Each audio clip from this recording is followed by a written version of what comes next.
নমস্কার বন্ধুরা, আমি সোমা হ্যাপি ফ্যামিলির পক্ষ থেকে আপনাদের সকলকে স্বাগত। আশা করি সকলেই ভালো আছেন, সুস্থ আছেন। প্রতিদিনের মতো আজও চলে এসেছি আমি একটা রেসিপি নিয়ে। আজকের রেসিপি হলো আলু পটল দিয়ে পনির রান্না।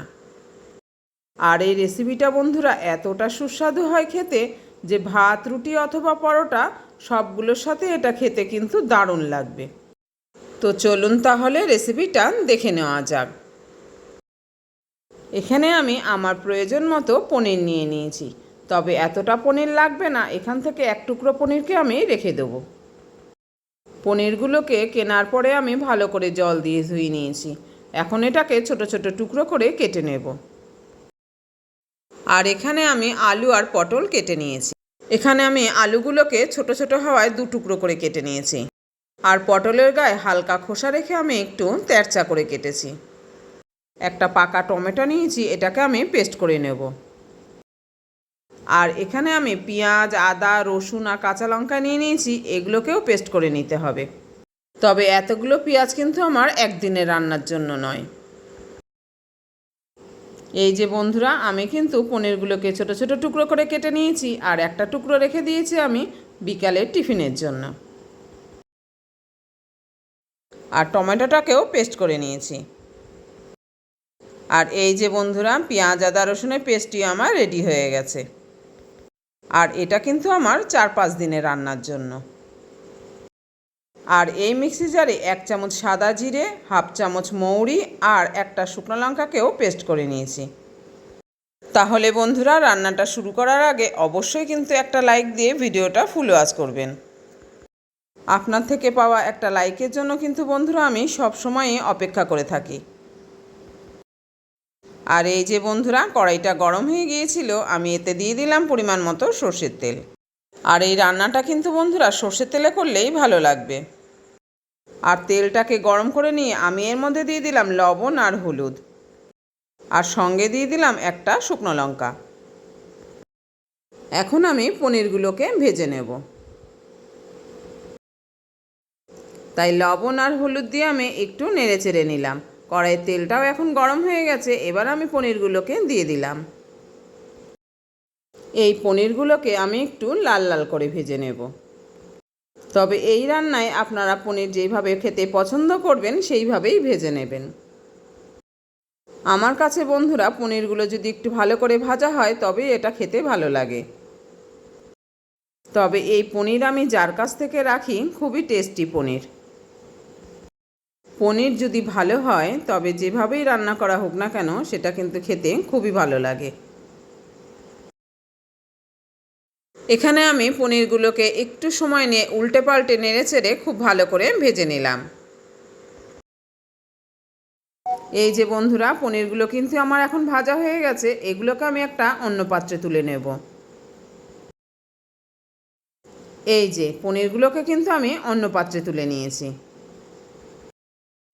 এখন কড়াইতে তেলের পরিমাণ কম থাকায় আমি আবারও একটু সর্ষের তেল দিয়ে নিলাম। এখানে আমি পরে আরও 2 চামচ মতো সর্ষের তেল দিয়েছি। এখন তেলটাকে একটু গরম করে নিয়ে আমি এর মধ্যে দিয়ে দিলাম খুবই সামান্য পরিমাণে সাদা জিরে আর একটা চেরা শুকনো লঙ্কা। এখন এখানে আলু ও পটল কেটে রাখা রয়েছে, এখান থেকে পটলগুলোকে বেছে বেছে আমি কড়াইতে দিয়ে দিলাম।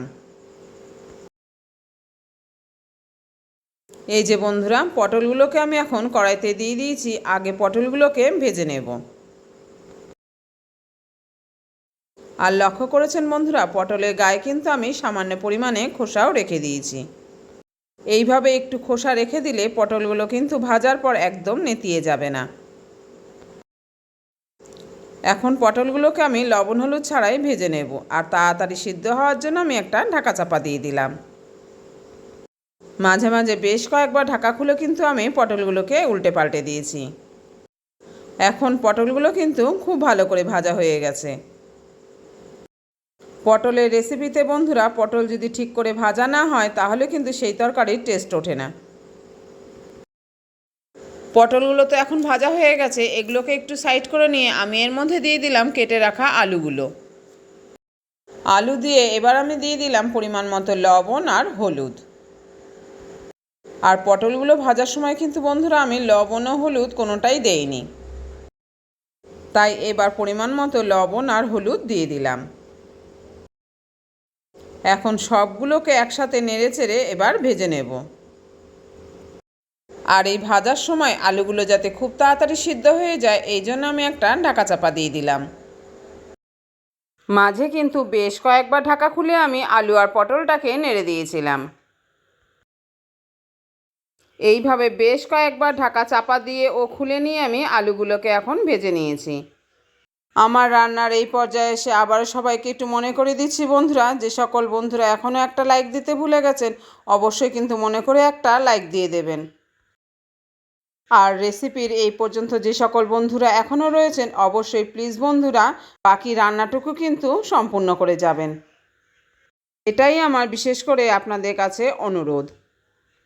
তো বন্ধুরা আলু পটলগুলো খুব ভালো করে ভাজা হয়ে গেছে। এখন আমি এর মধ্যে দিয়ে দিলাম আমার এই মশলা ছোট্ট চামচের 1 চামচ ঝাল লঙ্কার গুঁড়ো। এই ঝাল লঙ্কার গুঁড়োটা এখন এই আলু পটলের সাথে একটু ভেজে নেব। আর তাহলে কিন্তু বন্ধুরা তরকারির কালারটা কিন্তু দারুণ আসবে। এবার আমি দিয়ে দিলাম এই যে পেঁয়াজ আদা রসুনের পেস্ট করে রেখেছিলাম, এখান থেকে 4 চামচের 3 চামচ পেস্ট। এই যে বন্ধুরা 1 চামচ 2 চামচ আর 3 চামচ পেস্ট আমি দিয়ে দিলাম। ব্যাস এই 3 চামচ পেস্টে কিন্তু রান্নাটা খুব সুন্দরভাবে হয়ে যাবে। এখন এটাকে আলু আর পটলের সাথে খুব সুন্দর করে ভেজে নিতে হবে। আর এই কারণে আমি পেঁয়াজ আদা রসুনের পেস্টটা দিয়ে আবারও একটু ভালো করে নেড়েচেড়ে দিলাম। এখন আমি গ্যাসের ফ্লেমটাকে একটু হাই করে দিলাম। হাই ফ্লেমে এটাকে ভালো করে এখন কষিয়ে নেব। আর এই যে পেঁয়াজ আদা রসুনের আর দরকার নেই, এটাকে ঢাকা দিয়ে আমি সরিয়ে রাখলাম। আলু আর পটলের সাথে পেঁয়াজ আদা রসুনের পেস্টটা খুব সুন্দর করে ভাজা হয়ে গেছে। এবার আমি দিয়ে দিলাম যে করে রেখেছিলাম টমেটোর পেস্টটি, সেটিকে। এটাকেও কিন্তু বন্ধুরা ভালো করে কষিয়ে নিতে হবে। যে কোনো ভালো রেসিপি তৈরি করতে গেলে কিন্তু বন্ধুরা তাড়াহুড়ো করলে সেটা কিন্তু কখনো খেতে ভালো হয় না। আমরা যদি কোনো সাধারণ রেসিপি একটু সময় নিয়ে রসিয়ে কষিয়ে ধীরে সুস্থে করি, তবে কিন্তু সেই সাধারণ রেসিপিটা অসাধারণ হয় খেতে। আপনাদের সাথে কথা বলতে বলতে আমার কিন্তু প্রথমে পেঁয়াজ আদা রসুন ও পরে টমেটো পেস্টটি দিয়ে খুব ভালো করে কষানো হয়ে গেছে।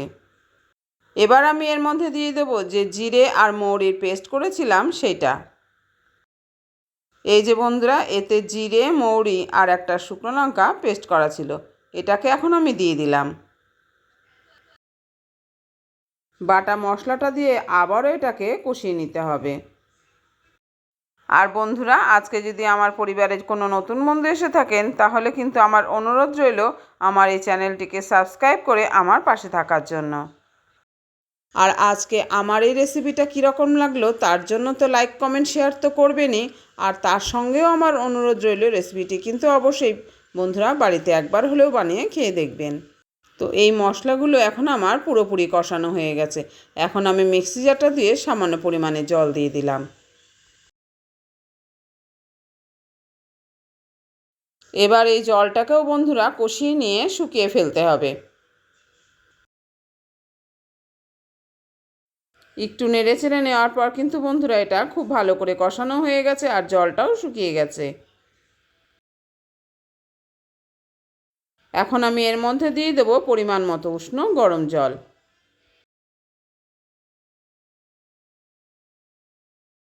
তো বন্ধুরা এখন আমি পরিমাণ মতো উষ্ণ গরম জল দিয়ে দিয়েছি। এখন এই সবজিগুলোকে একটু নেড়ে দিলাম।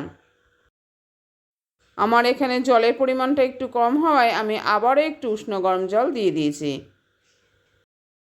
এবার সবগুলোকে আরও একবার ভালো করে নাড়িয়ে নিলাম। এবার আমি এর মধ্যে দিয়ে দেবো ভেজে রাখা পনিরগুলোকে।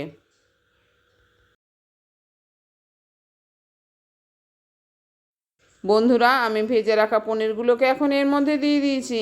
এবার ঝোলে লবণের পরিমাণটা এখন একটু চেক করে নেব।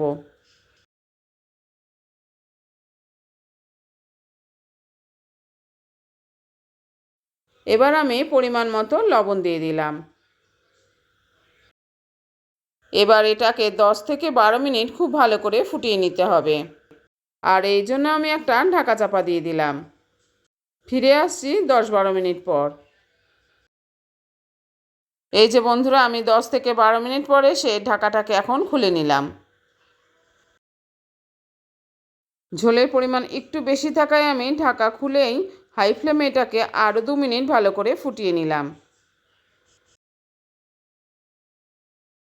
এখন কিন্তু আমার আলু পটল দিয়ে পনিরের রেসিপিটা তৈরি। এবার আমি গ্যাস ওভেনটাকে অফ করে দেব। এই সময় কিন্তু বন্ধুরা আপনারা সামান্য পরিমাণে একটু ঘি আর একটু গরম মশলার ব্যবহার করতে পারেন। তবে আজকে যেহেতু এটা আমি জিরে আর মৌরি বাটা দিয়ে করেছি, তাই আমি এর মধ্যে ঘি আর গরম মশলা কোনোটাই দিলাম না।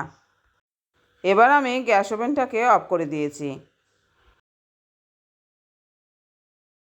তাহলে বন্ধুরা, আজকের রেসিপিটা কীরকম লাগলো জানাতে কিন্তু ভুলবেন না।